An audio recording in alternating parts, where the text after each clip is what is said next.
Missed an episode of your favorite podcast? Choose from over a decade of content in our archives, not just the latest episode. All free at GCNlive.com.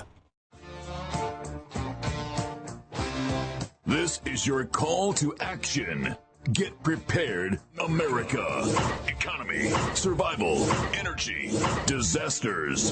This is USAPrepares.com. Informative radio, educational radio. Interact now by emailing instructor@USAPrepares.com or text at 434-390-7953. Class, please take your seats. Now, your instructor, Vincent Finelli. Everyone all set, cocked, locked?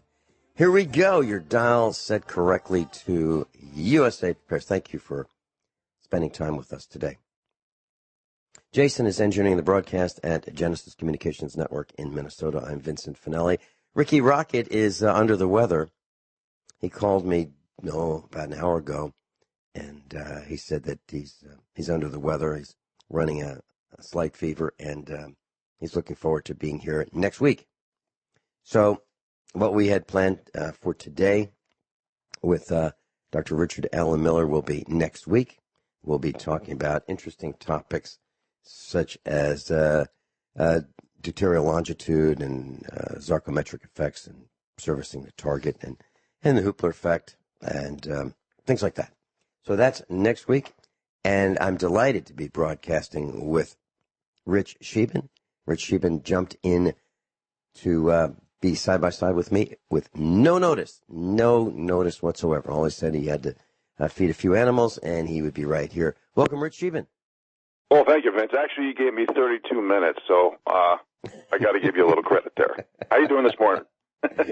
Well, very, very well. I wanted to share something with you. Before we start talking about cars, imagine my shock. Before we start talking about cars, I wanted to mention something. So, I know Mrs. Finelli and you had a chance to chat, and she said, something like this. By the way, the guys were talking about keys and automobiles, and she shared with you some information. So I'd like to just recap that right now. Sure. So here's the story.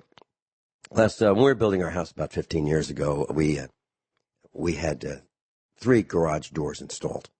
And it's really, if you've never installed an overhead door, it's kind of tricky. There's a lot of physics involved, and there's a lot of angles. It's really tough to get it right the first time if you've never done it before. So the cost to buy the doors was, you want them installed or not, it's the same price. So that was pretty easy. And so we had them installed, and the deal was that we would put half down when we bought the doors, ordered the doors, I should say, and half upon the completion of the installation. So most garage doors for most residential homes are 8 feet by 8 feet. They used to be 7 feet by 7 feet. But you can't get a pickup truck in 7 by 7. You can hardly get it in an 8 by 8. And if you got a brand new pickup truck, you can't even get it in an 8 by 8. And what we decided to do was order the next size larger, which is 9 feet high by 9 feet wide. If you go the next size, it's a commercial door, and it costs like 5 times as much. So the largest door that you can order for a residence without spending an enormous amount of money is 9 feet by 9 feet. And that's what we did. So we ordered the doors. The guy came to install them, put them in, and they looked pretty good. And when he was all done, he had the keys in his hand, and he came around, and he was looking for a check, meaning a payment. So it's like, here are the keys. I need my check. And so he could bring it back to the boss. And I looked at the keys, and I said, so which key goes where? These are all the same, right? So all these keys are the same, and any one of these keys will open any one of these 3 garage doors, right? Oh, no, they're all different. So this set goes for that door, this other set goes for the middle door, and this other set goes for the other door. I said, that's ridiculous. And he said, no, that's the way we do it. And I said, well, I've driven cars before, and I know that the key that unlocks the passenger door is the same key that unlocks the driver's door. I know that. I've driven before. And that's what I expect here. And he said, no, that's not what they do.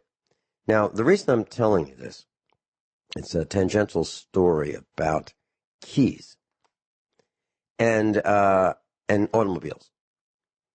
What happens is if you have a set, like if you have 3 garage doors, and then you have a front door key and a back door key, and you have a little shed key, and then you have another key for, a padlock, and the list goes on and on and on. Now you have like 11 keys or 20 keys on your key ring, including your car keys, and maybe if you have 2 cars, keys for the other car. Now you have a whole bunch of keys on a key ring. And when you insert that key into your ignition lock, the extra weight of all those keys will wear out that ignition switch and that ignition lock very quickly. And so what we do here at the farmhouse, and have for decades, is we only have one key on the key ring for that car, unless there's a separate key for the ignition versus the door. Okay, that's the only time we have more than one key. If the car requires more than one key to operate it. Other than that, there's only one key. And the reason is because we don't want to wear out those ignition switches and locks. So the question now is, how much does it cost? If you wear out or break your ignition switch on a Ford truck, like a 2008, let's say. You have a pickup truck about that age, don't you, Rich Scheben, somewhere around there? 2011 maybe? Yeah, I've got a 2000. I sold it to my girlfriend for $1, and then the truck that I use, I bought new in 2011 for $27,000. The same truck with less amenities is probably, add another 10, 15 grand to that. Wow, nuts! I mean, the new prices are nuts, right? Well, not only the new price is nuts. We've talked privately about that, how they fleece you with the new car parts, including labor. And, examples that you've given to me, like where now some vehicles, if you want to change a headlight, you got to do things like take a front tire off, and with all the new computers, everything today, I know mechanics who don't even work on their own cars anymore because it's gotten so complicated. So, it's, people are buying, that's why people lease, and that's why people buy new.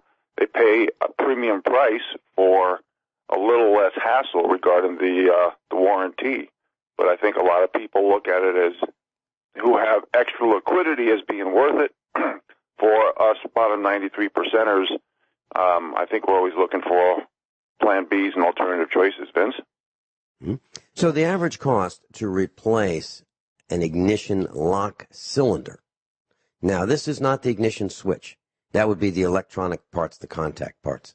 This is not the key. This is just the ignition lock cylinder. The average cost is between $217 and $279. That's the average. Now, if you have a Mercedes, I looked that up. If you want to get a replacement ignition switch, the electronic part, not the key is separate. This would be just the part that has the electrical contacts. A replacement for a 2000 to 2009 Mercedes, a refurbished one. This is not a new one. This is a refurbished one. $350. If you want that thing installed, the price is going to be between $836 and $901. Now, Mercedes is not the only one that costs that much to have it replaced. Most German vehicles are priced that way. And there's a whole bunch of reasons why I'm mentioning all this. So if you go to the internet and you decide, wow, that's nuts, I'm going to buy one of these ignition switches new from China, a U.S. seller that's selling a Chinese product. And they may have a German flag that, is a Deutsche Parts Express, or I'm just making that up. But they've got the German flag, so you think, wow, this is great. This is a German part for a German car. Well, what I have found is that the Chicoms will take an original switch, and they will use the parts to make a new mold, to make a new switch. But the problem is when they use the original parts and they don't have the original mold, they use the finished product and take it apart and make a new mold to make the plastic. The tolerances are off for about 50 thousandths of an inch, which means that when you go to put it in, it doesn't work. It does not work. So now you've got your car part, you've got the replacement Chicom part, and it won't work. That's been my experience. So what I'm trying to say is, if you have extra keys on that key ring, take them off. It's as simple as that. That's good advice. But, and so I explained why. It is so expensive. It's crazy expensive. We have a car here that actually belongs to someone else, and he bought it for parts, and so we've been teaching him how to take parts off BMW and put it on another BMW. Like the hood and radiator and some of the interior parts and engine parts and so forth. The reason that it's here is the gal sold it for $1,000 to my friend, who happens to be an instructor, because she broke the ignition key. Not the ignition lock, not the ignition lock cylinder, the ignition key.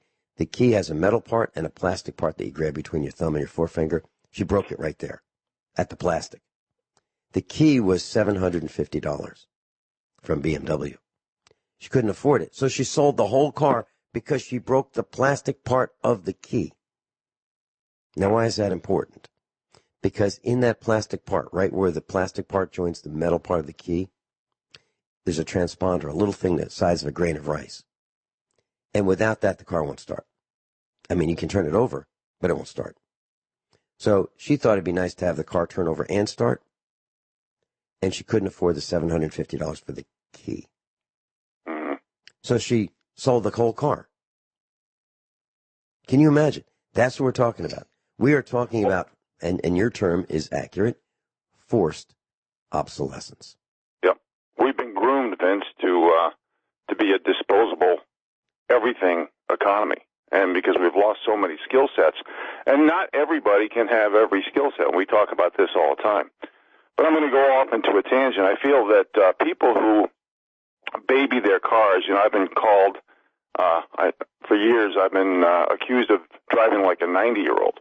Well, the reason why I drive like a 90-year-old isn't that I'm not a bull in a china shop, which I usually am in a lot of cases. However, when it comes to driving, I'm so into nature, seeing the animals, seeing the foliage, the trees. It's a dendrology lesson. And with in the Northern Rockies, we have so many microclimates that everything's different. A few of us went up to Jasper, Alberta, through the Icefield Highway. I talked about this in the book briefly. For those of you who don't have this on your bucket list, you need to do that. It's the most beautiful drive in the world. In the world. I'm not kidding you. And probably 90% of the people passed me because we're identifying flowers. We saw 3 moose, including a cow and a calf. We saw 3 bear. We saw about 40 head of elk, and most of them right on the road. So I just really enjoy everything to do with nature, and that's my passion. That's my enthusiasm in life. So when I drive, I don't feel the need to be a race car driver. Rich Sheben's with us, and George in New Hampshire. Welcome. Hi, Vincent. And hi, Rick. I just wanted to weigh in, if I could, on the cars. I don't know if you gentlemen had covered this, but they have a lot of these chain repair places. They have a book that when you come in for a certain job, say it's a brake job, they'll open a book, and they won't go by the actual time that it takes to repair the vehicle. They'll go by this book. So if they bang the car out, say, for a brake job in an hour and a half, they charge you for 3 hours labor because the book says it's going to take 3 hours. Now, you can see how that overlaps so that, say, it's the 3 of us, which it wouldn't happen to, but I'm just saying, say it was. In other words, Rick comes in and you're overlapping with my time, and then Vincent overlaps. Well, actually, they're getting to charge double time, and they're getting other people to charge part of the time for other people. And when you add that up at the end of the day, there's 24 hours in a day. If this was to go on 24/7, they'd probably be getting $48 worth of payments for every 24-hour cycle. See what I mean? Yeah, it's kind of like fractional reserve lending. And that you're absolutely right, George, and it's been going on for a very long time. And that book that you're talking about is called the Flat Rate Manual, and literally it says this particular car should take this amount of time to change out that part, or for example, water pump, 3.4 hours, and for this particular car, whatever it may be, or 2.1 hours for a different car, and they will multiply their hourly mechanic rate times what the book says. You are absolutely positively right, and the mechanics get paid based on that same rate book. So, for example, if the mechanic can bang it out in half the time, they still get paid as if it took the full amount of time. So what the mechanics do is they rush through the jobs. And that explains things like why the mechanics don't let all the oil drip out of the engines when they're doing oil change, because it takes too long. They'll get paid more if they put that drain plug in sooner. That explains why lug nuts don't have any anti-seize compound on them on wheels. That explains why spark plugs are installed without anti-seize compound on them. And I got to tell you, I've been working on cars for about 50 years. I hardly ever see a job done the way I would do it. Hardly ever. Maybe, at the most, 1% of the time, I see a job and go, well, that guy did a pretty good job. I am shocked when I see a job well done. For example, late last night, I was under the hood with our son. He was repairing a Mercedes, 2004 Mercedes E320. And this thing had been serviced by the Mercedes dealer in Springfield, Missouri. How do I know? I've seen the receipts. I've seen the work orders. I've seen the repair orders and the prices. It's a 2004 model, and not all of the work was done by Mercedes. Some of it was done by an import specialty shop. This particular vehicle was maintained by, I believe, an elderly couple, and it had $10,000 worth of repairs. $10,000 worth of repairs in 15 years. Now, this thing isn't all banged up. This thing is like a 9.5 out of 10 in terms of condition. It's really in outstanding shape. But the price of repairs, the cost, I think it was eating the owners alive because of the things that they had replaced. It's amazing. And not one of the spark plugs, I took them out last night just to look at them. And not one of the spark plugs was torqued properly. Not one of the spark plugs was had anti-seize on it. Not one of the spark plugs had, or not all the spark plugs had silicone lubricant on the spark plug boot to make it easy to remove it the next time. Why? And not even the spark plug wires were installed properly. Some of them were loose. Why? Because they're in a hurry. Exactly what you said, George. George, if you could, please hold through the break. I'd love to hear the rest of your story. Yeah. Rich Sheben's with us. George in New Hampshire's with us. And class, the reason I mentioned anti-seize on the spark plugs is the spark plugs are steel. Sometimes they are nickel-plated steel. And the head of most engines is aluminum. And what tends to happen is with all the heat of the combustion chamber, the spark plugs can tend to get seized into the tapped threads of the cylinder head. And sometimes when you go to take them out, you can damage those threads. So to prevent all that from happening, what I do is I put copper coat, and that's the name of a product. It's like copper dust mixed with oil, and it comes with a little, like an 8-ounce bottle with a brush built into the cap, and I clean the threads of spark plugs, and then I apply that and then screw them in, and then they come out easily the next time.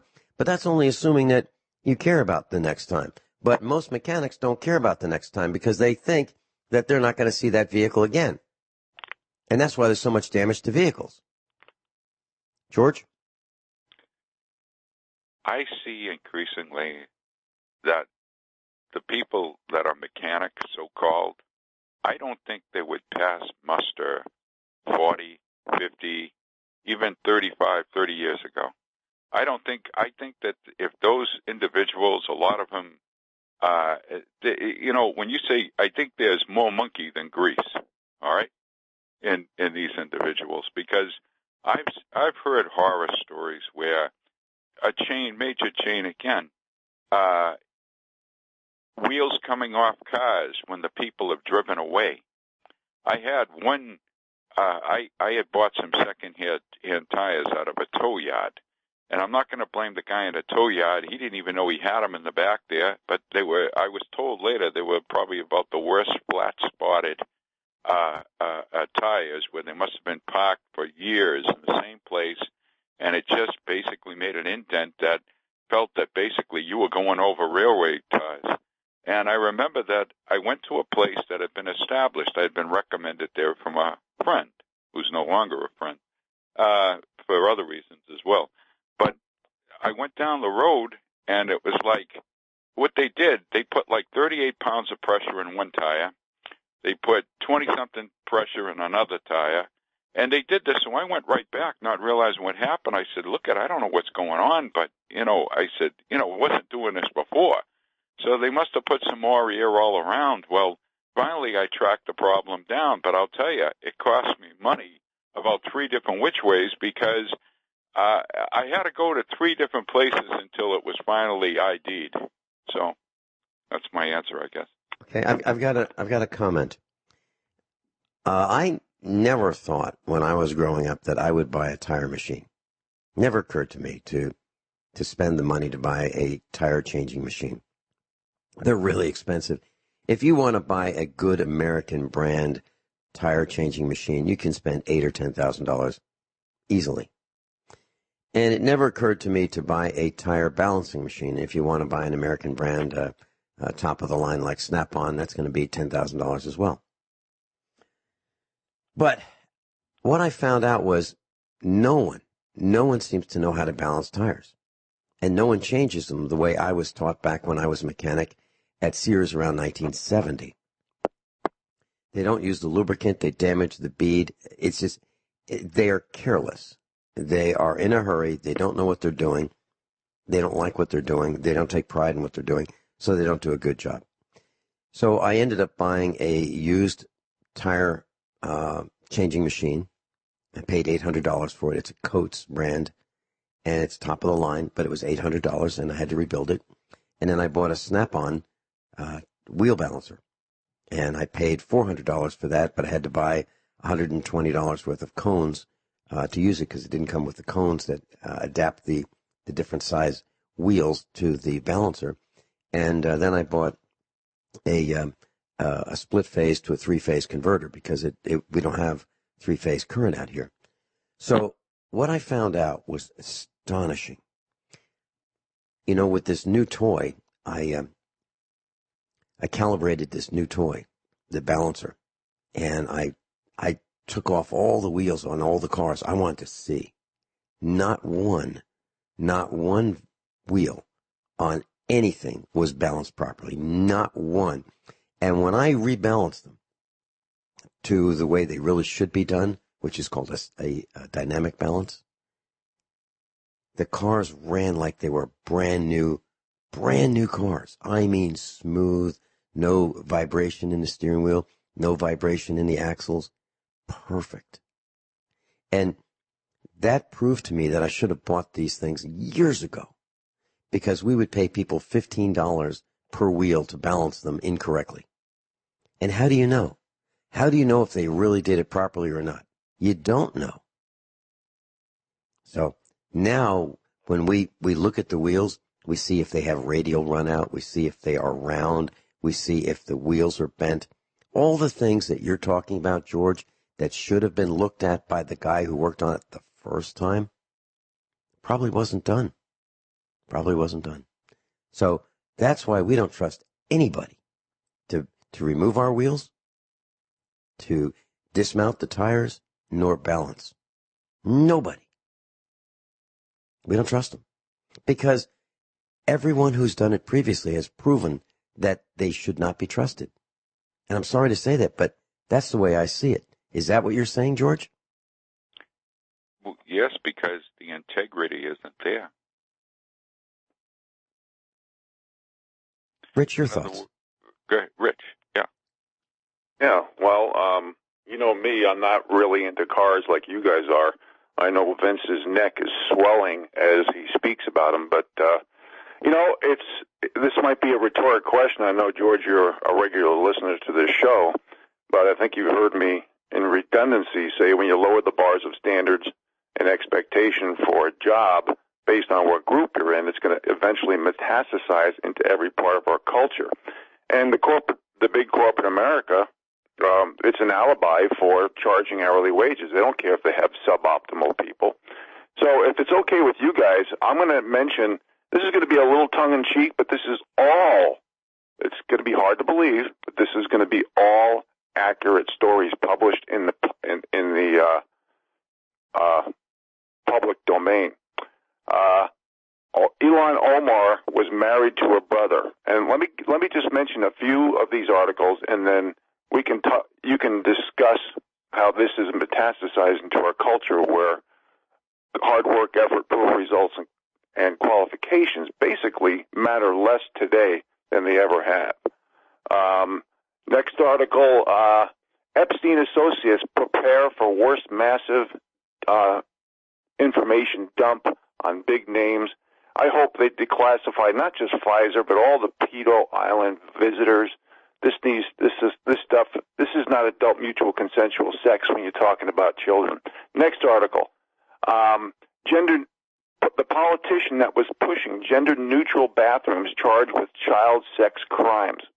Next article. Woman tripped on wet floor, sues for $3 million lawsuit. This is in Sweden. Female cops told to submit to ISIS. I'm not making any of this up. This is published articles in the public domain. Next article. Students who said that there are only two genders got expelled. Texas wants to make sex jokes illegal. Man charged with hate crime for burning pride flag in Iowa while being awarded $225,000 for burning the U.S. flag in Cleveland. Wharton grad confused LIBOR and Libra during Powell hearing. The next word is hilarity. Basically, a Georgia Democrat congressman by the name of David Scott thought he was talking about the London interbank offered rate, but the context of the discussion was Libra, which is Facebook's new digital currency, cryptocurrency that they're trying to put forward. Next article, global warming alarmist Barbara Streisand flew her dogs 10,000 miles to watch her sing. You know, the missed carbon footprint. Next article, U.S. fast food is going to soon use license plates and facial recognition. UK politician David Lammy accused of writing his own hate letters to himself. Feminist magazine admits migrants behind most pool sex assaults. You know, I can go on and on and on, folks. You know, whether we're talking about cars, Vince and George, it doesn't matter. Until there's so many things that need to get done, like voter and election fraud needs to be fixed before the 2020 election. You know, we've gotten to the point where up is down, left is right. We're allowing people to tell us how to live who aren't practicing what they preach. You know, that's why I always talk about practice what you preach laws, and that Barbara Streisand article is a great example. You know, we have all these, gazillionaires bragging about how green they live, and their carbon footprint is 10 million times the average Joe. We need to start having public forums, citizen review boards, We need to talk about election and voter fraud, because if we don't, if the people don't take over, President Trump has always said we got to give America back to the people. Well, President Trump, unless you declassify all the things that we talked about here on many an alternative media show, nothing's going to happen. You have to give the power back to the people. That's one of the reasons I talk about when I talk about the yield curve and getting the back end, the 10 to the 30 down to zero, so all the little people can refinance, and if we go into the negatives, then they can even get money back for paying their fiscal debt. At the end of the fiscal year, if it's 3% negative on a 30-year mortgage, then they get 3% back. You got to give some type of quantitative easing to the little people. You got to have a light at the end of the tunnel program, because as we go more into defaults, more into bankruptcies, more into all this stuff, the cost shifting is going to kill the middle class. We're going to have the burden of paying for all this increased manufactured inflation that's not going to help the little guy. And when they go in, and this is very relevant to the car situation, well, what's going to happen when more defaults, delinquencies, and bankrupts occur? That the cost has to be enveloped somewhere. It's going to be cost shifting through the regular person. It's just like when we have hurricanes and floods and mudslides and wildfires. Guess what happens? When all this money gets printed out of thin air to pay for all this, what happens? Well, the average Joe, the middle class, has to pay for all this through increased premiums in a cost-shifting fashion. So what I'm trying to do is try to fix the problem with ideas, solutions, and suggestions, because almost in every aspect, financially, economically, socially, and politically, the whole system is broke. Now, I realize we're talking about cars, but there's a way to fix this stuff if the powers that be at the top listen to the people. Vince? Yeah, I'm looking forward to George's comments. George, would you like to stay with us and sure, and weigh in? Right. Thank you. That sounds great. And I've got a couple comments about Omar as well. We'll be back right after these few short commercial announcements. George in New Hampshire is with us. Rich Scheben in Montana. I'm Vin Finelli in Missouri. Rich Scheben's with us. George is with us. George, your comments on Rich Scheben's thoughts? What Rich said, Rich, you're right what you're saying. But the old saying, it says if the people lead, the leaders will follow. But the leaders that we have, the vast majority of them are bought off, paid for, and don't have any real integrity. And being politicians, they basically go whichever way the wind blows. And whoever is paying them to say what to do, vote for what they do. And a lot of them, talk is cheap, as they say. How many people have you seen, or have we seen, that you have people who just, they say one thing, but then I used to be an investigator for the government, and I remember that, you'd always backtrack. You'd see what someone says, and then you'd backtrack with the paperwork and other things, and you'd see how they'd line up. And it's the old story, how they on the level. I honestly believe, gentlemen, that the country has been sold out from under us, and it's corruption. And you have people who, they're at a point where they're attacking the healthy, like a cancer. They're attacking the healthy cells while they're multiplying the cancerous cells, which really don't do any beneficial, don't have no benefit for the body of government or the body of the country. And I'm hoping that, I think in the interior of the country, the farmers, the rest of them, it's at a point when a rock star can basically do obscene things or on stage and be paid millions, and yet a farmer who produces food can't make a living. In other words, is a country like that long for this earth? And I mean, we've seen it repeated with the Roman Empire. We've seen it repeated with ancient Greece. We've seen it repeated time immemorial. And one of the last aspects of such a decaying society before it falls is they start accepting this perverse, queer, obscene, degenerate behavior. And those words don't do justice for it. And they celebrate it. No, we don't celebrate it, but there's a certain core in the media. I remember they came out of a college called Emerson College was one. There was a big communications college. I shared a sailboat with a state college I was going to. They had some contract with them where they had a sailboating dock on the Charles. And I remember meeting the majority of these people, and this is back in the 70s, and they weren't your ordinary people. They seemed to be from a different world, almost a different planet. And like I said, I looked at them and I said, if these are the people who are behind the cameras, if these are the people who are going to be writing a lot of this thing and deciding with push buttons and switches what's going to be said, what's not going to be said. I honestly believe, gentlemen, what we're seeing is, in its nature, is that nature abhors a vacuum, and I won't rant and rave anymore. I'll just say that, in other words, if something gets so rotten and decayed, something's going to come from somewhere else, be it a disease, be it an invasion. It's going to come in, and it's going to basically clean house. And they're manufacturing all of the nightmares in history. They're manufacturing scientifically, social engineering, and on and on. And we're going to have front row seats to do it. And I'm glad that, medically speaking, the three of us don't need the medical establishment, because heaven help us if we did. And I still grieve, Vincent, over your neighbor friend there who you warned him not to get the vaccination.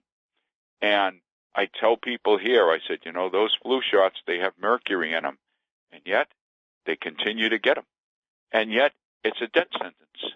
Or at least it's going to mess with their immunity, something fearsome. And plus we have the incubating disease carriers coming over the border with no kind of screening or anything.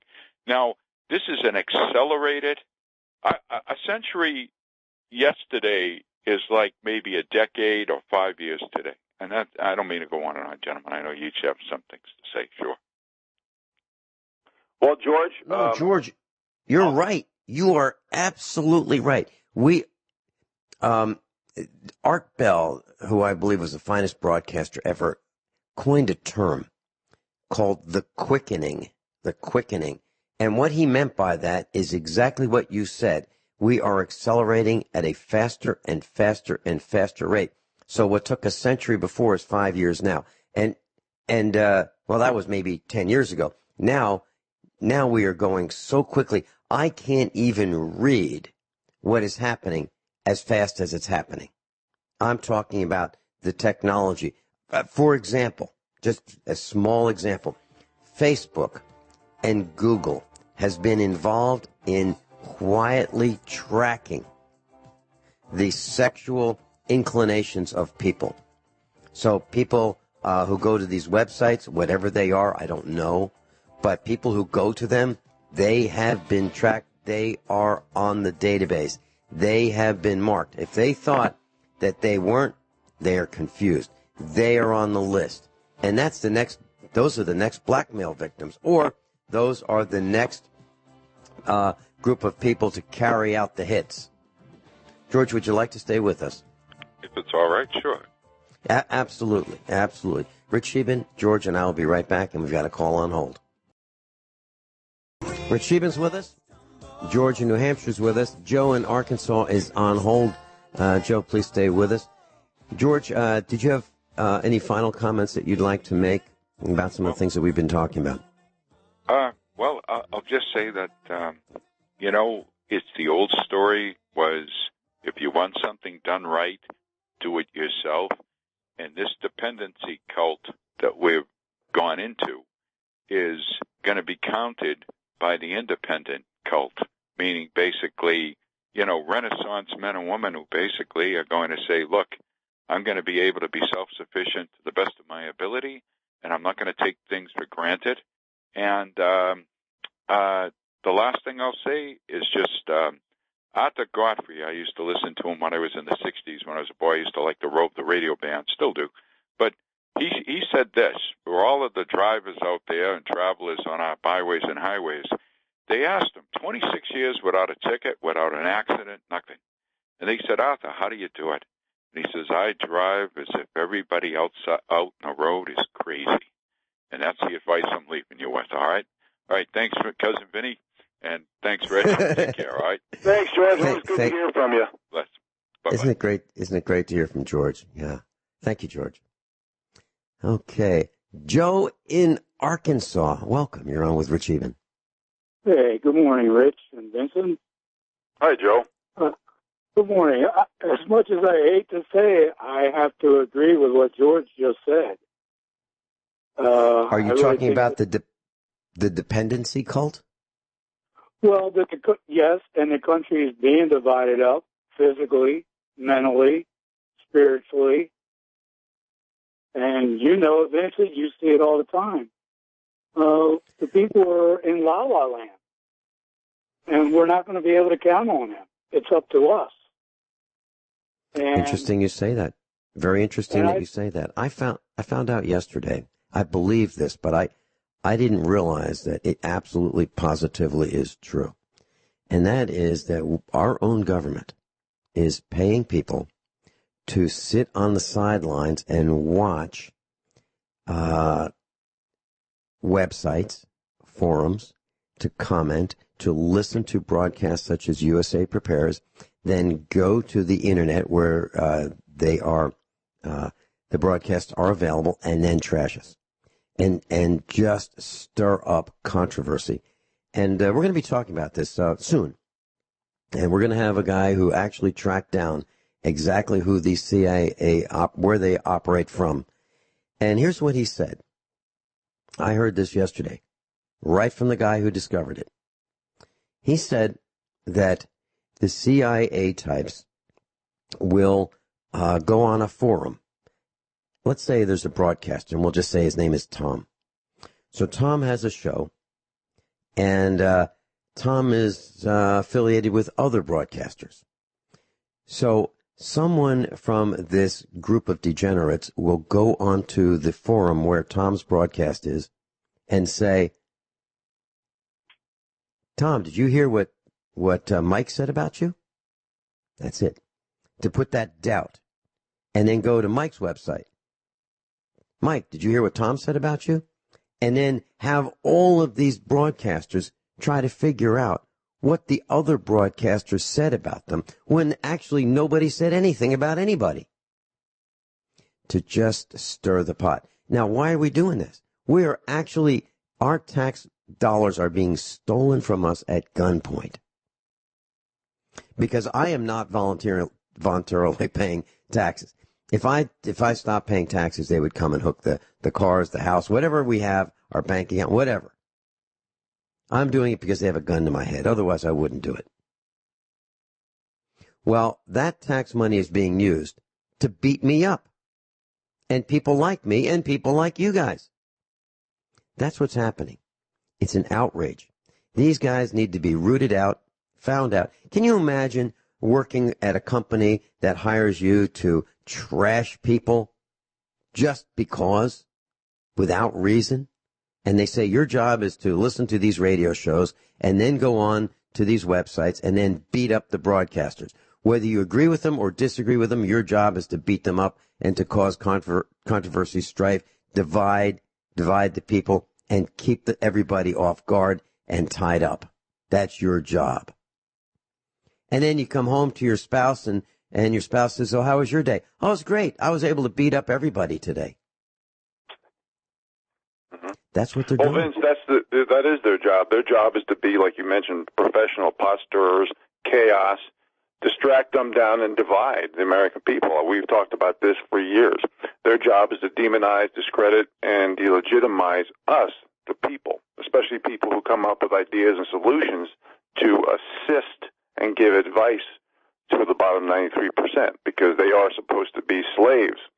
And like George was saying, and like Joe was saying, with the healthy and the cancer cells, and that's why I use the analogy of cost shifting, because everybody is bought and paid for with this corruption.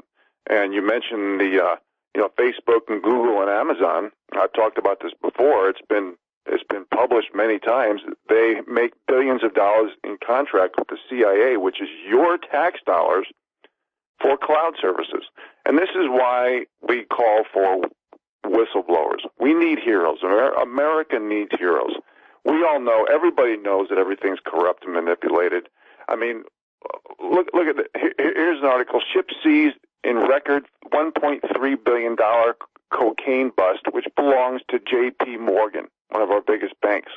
As Wall Street celebrates rising stock prices, companies are literally shutting down all over America. Weekly mortgage applications drop as rates rise and homeowners pull back. A deep rate cut is required to battle ugly earnings trend. This is one of the reasons why I'm giving ideas and solutions with lowering the back end, the long end of the yield curve. Let the little people refinance all their debts, get out of all the variable debts, lock in to a fixed rate, and even if we do go into negative rates, do it at the long end. I know this makes no sense with supply and demand and free markets. We have none. It's gone. The system is too corrupt. It's too broken. Let's eliminate or reduce the debt for the little people, and our economy would churn, especially with the zombie banks. We have so much debt. Let's stop the bailouts, stop the QEs, stop printing money out of thin air, stop fractional reserve lending, and especially stop stock buybacks. Basically, all these programs are designed to be welfare for the rich. Save bail out the too big to fails, the too big to jails. All this extra liquidity is for banks. Everything is for the wealthy. Nobody is creating programs, monetary programs, which is a QE program for the little people. If we can reduce debt and have light at the end of the tunnel programs, we can have our economy go back on track. And no one's talking about this because it doesn't make sense. Well, nothing makes sense. That's why I mentioned these articles. Tell me what made sense in the articles I just mentioned. I mean, we have a congresswoman, Ilhan Omar, marrying her brother. We have a congressman who's talking about Libra, Facebook's counterfeit program for cryptocurrencies, and he thinks he's talking about LIBOR, which is the London International Bank. We got Epstein. They're charged with child sex crimes all over the place. A politician who is pushing gender-neutral bathrooms charged with child sex crimes. I mean, tell me what makes sense in any of these articles. This isn't me speaking. This isn't Rich speaking. These are published articles in the public domain. This is why when I bring a lot of these things up, I try and talk about ideas and solutions to help the little people, because the little people has no representation, no rights, and no restitution under the law. Joe, so pardon your my comments? little rant there, Vince. Joe, your like comments? Say, yeah, well, George is right. There's no integrity in the government, and so they don't care. They're not going to do anything for us. And at the end of the day, how can we respect a guy like Barney Frank? How can we respect a guy like Gloria Vanderbilt's son, Anderson Cooper? He's a homo, right? Ellen DeGenerate, she's a homo. We have homos as cheerleaders on television in prime spots, and they're proud of it. They are proud of their obscenity. They're proud of being a degenerate. They're proud of being perverted. And Rich says it over and over and over until he's blue in the face, and that is the bars and standards are being lowered, and the GDP seems to think it's okay. They seem to think homosexuality is okay. They seem to think that the first person, Omar, the first person who married her brother to commit immigration fraud was elected to Congress. Can you imagine it? She is the open supporter of female genital mutilation.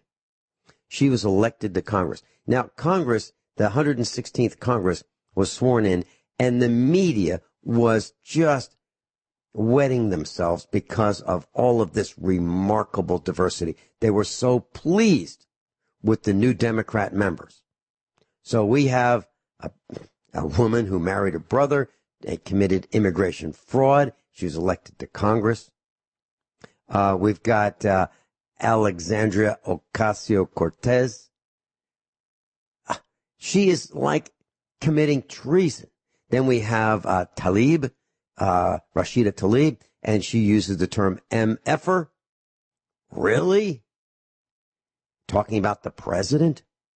This is the best that we have to offer in Congress? And then we have, Barney Frank. Really? We have Kristen Sinema. And this is the first bisexual atheist to be sworn into Congress. She refused to take the oath of office on the Bible. We got a bisexual in Congress. I think at the end of the day, you guys know we're all on our own. And I'm not advocating violence, but until you hang a few of these people, nothing's going to change. No, they used to, when I lived in Virginia, there would be parades going down, the main drag. Main Street was nothing. It's like 4 businesses. Most of them closed up, like the rest of rural America. And it wasn't quite as bombed out as Detroit, but it was on its way. Well, during these parades, you'd see people that you didn't see often. And you'd walk up and down and you'd say, hey, I haven't seen you in a while. How's it going? And the comments would always come out, what we need here is a few more funerals. And what they meant was when the people die, and they were thinking natural causes, who are running the show, that's the only time we're going to have change. That's what they would say over and over and over. Rich Stevens with us, offgridmontana.com. Joe in Arkansas is with us. One quick question I have for Joe. Joe, a couple days ago, I lost my temper on the air, and I disconnected the call with one of our class members because he was off topic. Did that resonate with you? Oh, I was so glad you did it. Really? Yeah. Tell me why. What? Because you deserved it.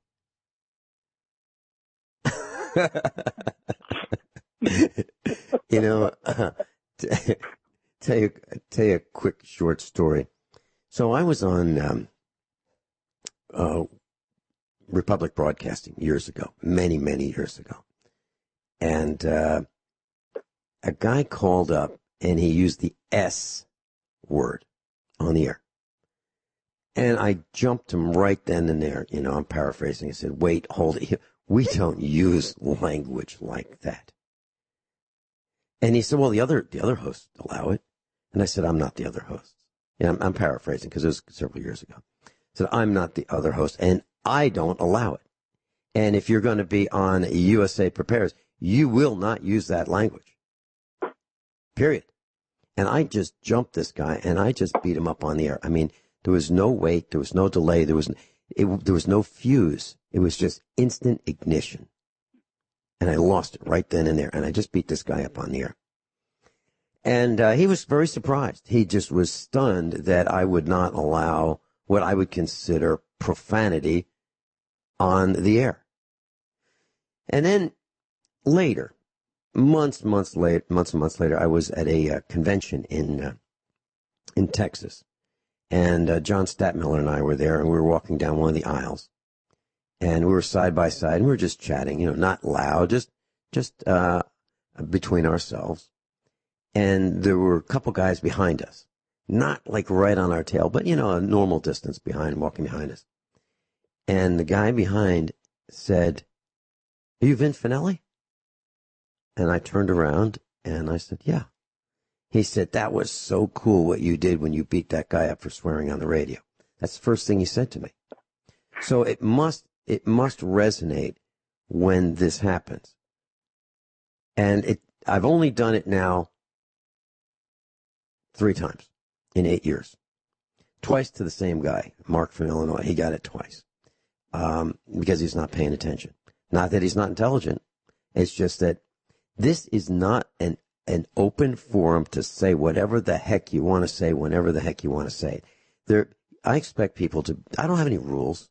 I mean, there are no. If you go to the internet, you can't find rules for USA Prepares. It's expected that we will be polite. It is expected that we will not use profanity. It's expected that we will speak the truth. It's expected that we will be ladies and gentlemen. And that's it. Pretty much anything else goes. But being impolite, that's not acceptable. Using profanity, it's not acceptable. And beating up other hosts, it's not polite. I mean, I will not do it. As a matter of fact, I'll make a statement.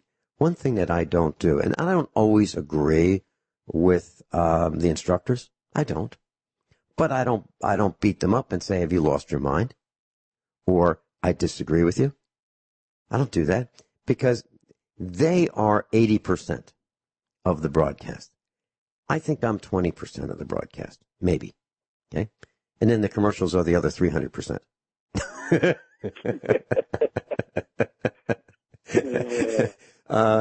But I really appreciate what you said, Joe. And I was normally I don't lose my temper. I just don't. I sit here. I try to be, quiet and not combative. But I will not allow USA Prepares to be a soapbox for anything goes. I won't. And I won't allow homosexuality on USA Prepares. I mean, people are welcome to try, but they will get sliced and diced. Joe, any other comments before we end this segment? No, I appreciate you letting me vent, and I appreciate Rich's passion. Have a good day. Yeah, always absolutely passionate. Hey, thank you so much, Joe in Arkansas. Rich and I'll be right back. Off-Grid Montana. That's the website, Rich Sheben's website. And I've been listening to commercials, and I wrote down a few notes. And the commercial advertisements that I've been hearing on the radio have to do with these topics. Now, I am not maligning any commercials. I'm just making an observation. They have to do with the IRS defense. Defend yourself from the IRS. Defend yourself because your reputation has been besmirched. Defend yourself from disease. Defend yourself by moving away to another location. And then I heard the term, quote, IRS enforced compliance, end quote. That's exactly what I was talking about when I said that I pay taxes because there's a gun to my head. I get to volunteer to pay taxes because there's a gun to my head. And if you don't volunteer, you'll have your property stolen from you. It's as simple as that. So, just an interesting observation about what I'm hearing all around me. And I wanted to make one other comment. Rich, we haven't talked about this, but Elon Musk, E-L-O-N space M-U-S-K. That's his real name. Actually, it's Elon Reeve Musk, R-E-E-V-E. So, we may think that he's an American. No, he's not an American. He was born in South Africa. Elon Musk is a South African. I just thought I'd let y'all know that he is not an American businessman. And he wants to put a chip in your brain. And he wants to be able to communicate directly to your brain. Just thought y'all might want to know that. This guy, I think, is about as dangerous as any person on the planet. He's like probably in the top 10. He wants to hook your brain directly up to computers starting next year. That's 2020, next year. And Why?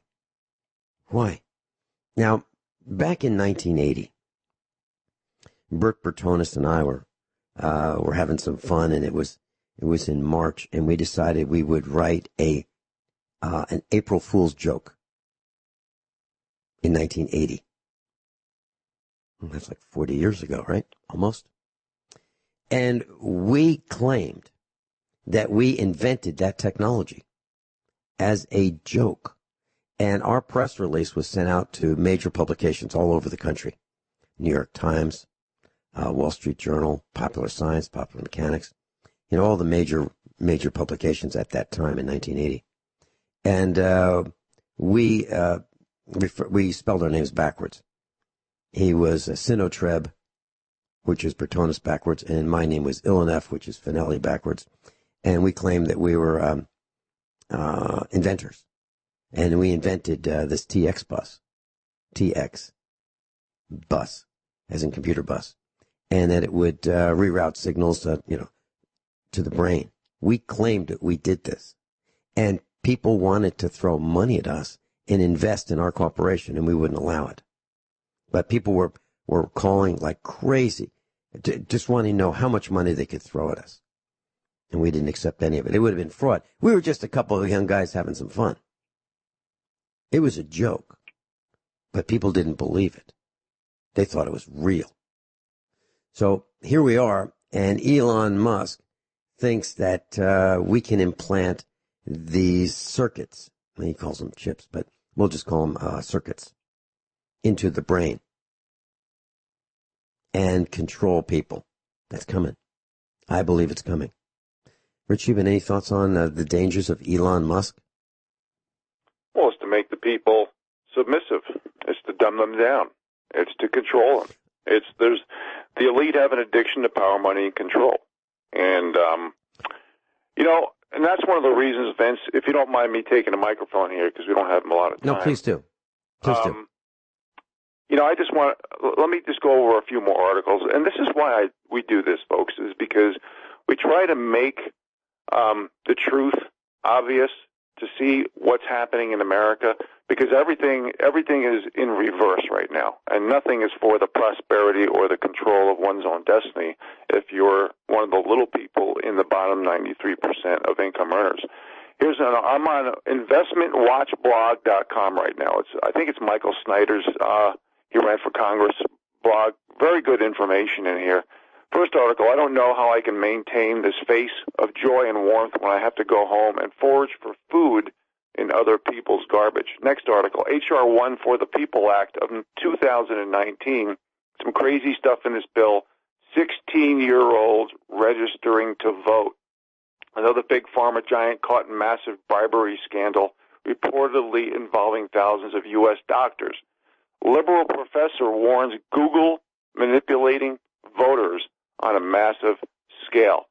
Now, do we make fun of liberal people here and there? We absolutely do, because when they're proponents of false flags, lies, propagandas, hoaxes, and an agenda that eliminates the people controlling their own destiny, we are going to say something. In fact, someone sent me last week a little tongue-in-cheek.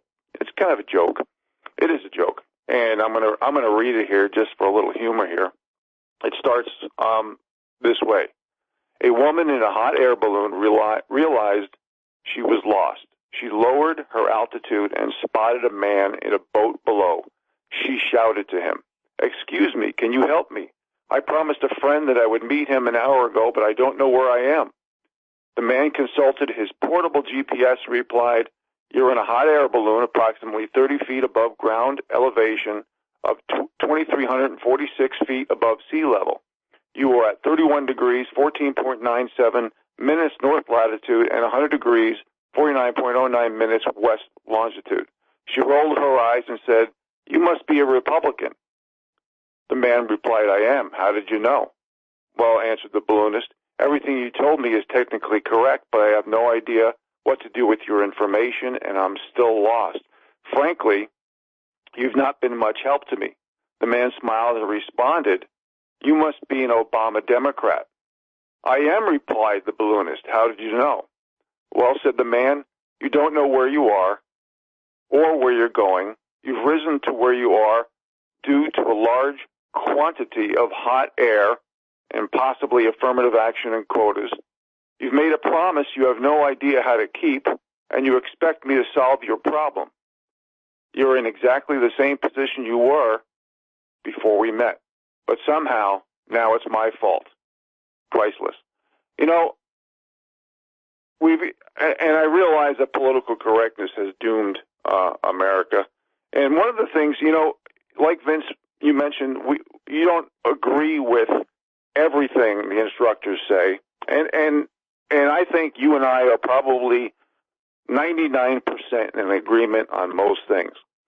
The only thing, and we're not doing this to be controversial, we're doing this to be human, because that's what discussion, that's what humanity is about. It's discussing things. It's picking certain battles so the little people can win wars. Now, one thing, you know, when you talk, and I'm going to be very controversial to Vince, and he's not going to like me hearing this. And we talked about this on the air publicly. And one thing, I believe one of the reasons for the homosexual platform is because the powers that be want to reduce population. Okay, this is my personal feeling. Now, even though a lot of people don't agree with that, I tend to I want to stick up for the kids, and that's why I talk about pedophilia and the Epstein situation, because the kids, when I talk about adult mutual consensual sex behind closed doors, don't shove your lifestyle down other people's throat. I don't care what people do behind closed doors, as long as, you know, everybody keeps their business to themselves. But where I have a problem is the kids don't have consensual sex, okay, with an adult. I think they're being used. I think their life will never be the same from this type of abuse. And again, Americans are not prudes, okay? I don't care what people do behind closed doors, but I think kids and old people should be protected. And my biggest thing when you talk about different groups, whether it be homosexuals, whether it be females, whether it be certain skin pigmentation or sexual orientation or religion, the big thing for me is that when people basically feel entitled because the narrative that's been pulled down from the elite, from the powers that be, in order to create chaos and division, these are all divide and conquer strategies. When people feel entitled to play the victim group status card and then demand to lower the bars of standards and expectations for getting a job and keeping a job because of what group you're in, that's when I've given thousands of examples on how this has metastasized like a cancer into our culture, our traditions, our heritage. And basically when what the left has done, it's delegitimized, discredited, eliminated the dignity and the value of work, because now hard work, effort, proven results, and qualifications matter less today than they ever have in the history of America, the history. So when I see people being used to poison us against ourselves because the narratives are being passed down to make us submissive, so all the money goes to the welfare for the rich to be bailed out, to not even have consequences for their crimes because they're part of the elite group, that's where people like us have a problem. Because you can't, when you insult the work ethic, the ability, and the intelligence of every group out there, a.k.a. group identity politics, a.k.a. victim group status, you are degrading and disrespecting all these people when you say they can't compete. And you never, ever empower a group or a nation by lowering the bars of standards and expectations and reward mediocrity. Basically what it does, it's eliminating the opportunity for so many people. And everything now is based on what group you're in, race, gender, sex, religion, ideology, generation. They're going after everybody. And we cannot allow the powers that be to manufacture perception, pity, guilt, and sway public opinion by holding on to the narratives and the talking points.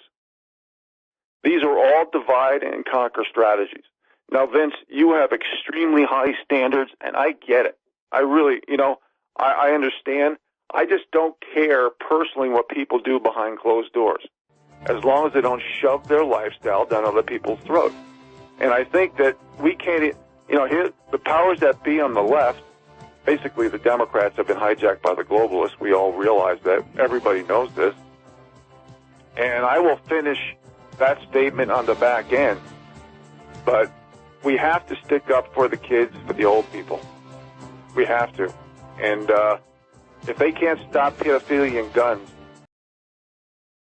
the exclamation point on what I just said before the break, Vince, is, the powers that be, they want to control the population. They have an addiction to power, money, control. They want to create not just an authoritarian, totalitarian, socialist, communist, tyrannical, fascist-type state, which we're heading into very fast. They can't even stop pedophilia. They can't stop illegal immigration. They can't stop the crimes in the sanctuary cities and the gun-free zones and the black market guns. And this is why the little people need to stand for principle, because we're getting to the point. I mean, some people, I bet they think when I read these articles that I get off the internet, published articles in the public domain, I bet there's people who think I actually make this stuff up. That's how screwed up things are. Because we're not going to control our own destiny if we, A, don't pick our own battles, and B, don't have the ability to control our destiny, and C, don't give ideas, solutions, and suggestions for thinking outside the box so people can have a good life. 100% of what I say is to benefit the little people, the bottom 93% of income earners.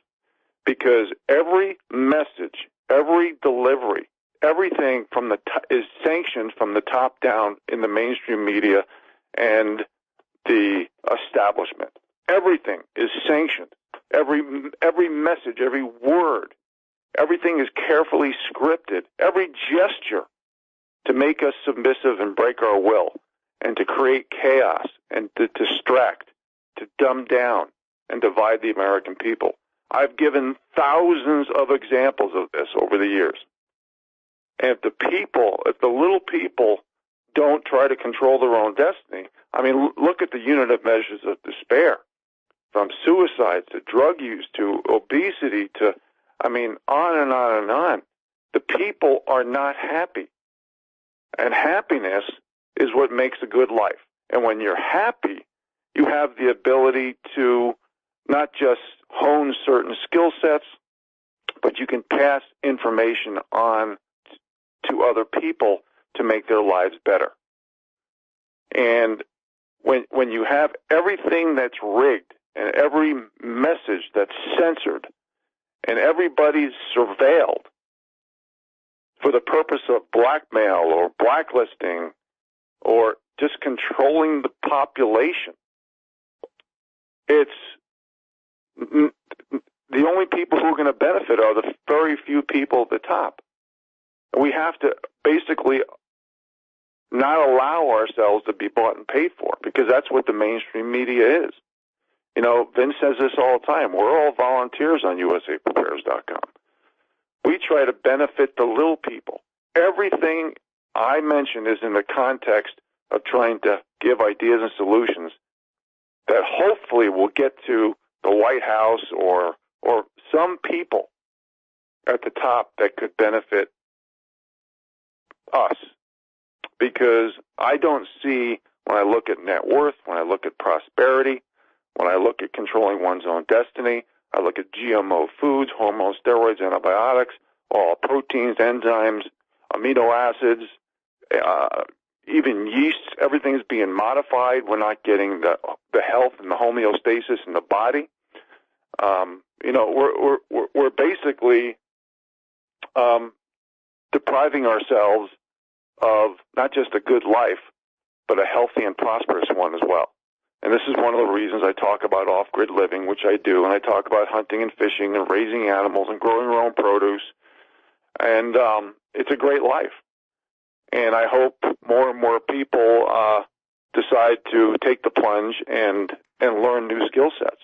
Because I don't see our freedoms and our liberties getting better under a totalitarian, authoritarian, censorship, surveillance state.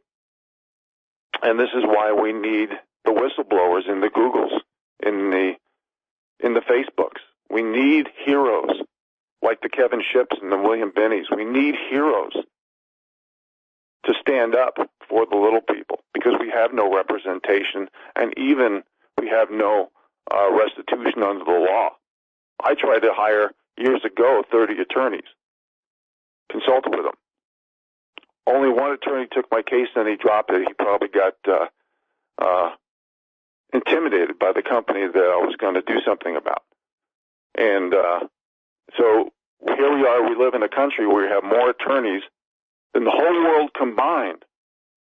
But if you don't have, as one attorney told me, enough group self-pity points as a poor/middle-class white male heterosexual with a Christian name, you have no restitution. You have no protection under the law. And this is where we're at. So we better stick together, folks. Yeah. And I was thinking about our son who's in his mid-20s. He's been dumped by his girlfriend of 5 years, and all he's looking for is a female who is without tattoos, without piercings, without a drug history, who doesn't have a criminal record, and doesn't have a pre-made family with multiple fathers. Can you imagine that? Try to find one of those. But Shealy, thanks so much for being with us. See you next week. My pleasure, Vince.